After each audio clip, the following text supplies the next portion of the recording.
მე აქ ვარ, ჩემი და ლუკას ამბავი. წიგნის ავტორი თათია მელაშვილი საკუთარ ისტორიას და იმ გზაზე მოგვითხრობს, რომელსაც შვილთან ერთად გადის. როგორც ავტორი აცხადებს, წიგნის გამოცემის მიზანია მხარი დაუჭიროს ყველა იმ მშობელს, რომელსაც აუტისტური სპექტრის მქონე შვილი ჰყავს. წიგნებიდან შემოსული თანხა თბილისში აუტიზმის ცენტრის მშენებლობას მოხმარდება. ეს არის წიგნი ჩემი და ჩემი შვილის, ჩემი ოჯახის შესახებ. ნამდვილი რეალური ისტორია.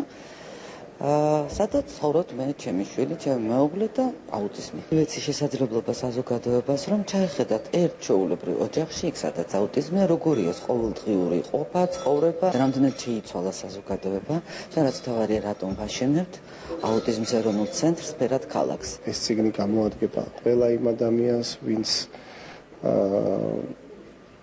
ცხოვრობს აუტიზმის დიაგნოზთან ერთად მათ ოჯახებს და ასევე მათაც ვისთვისაც არც თუ ისე ნაცნობია ეს დიაგნოზი.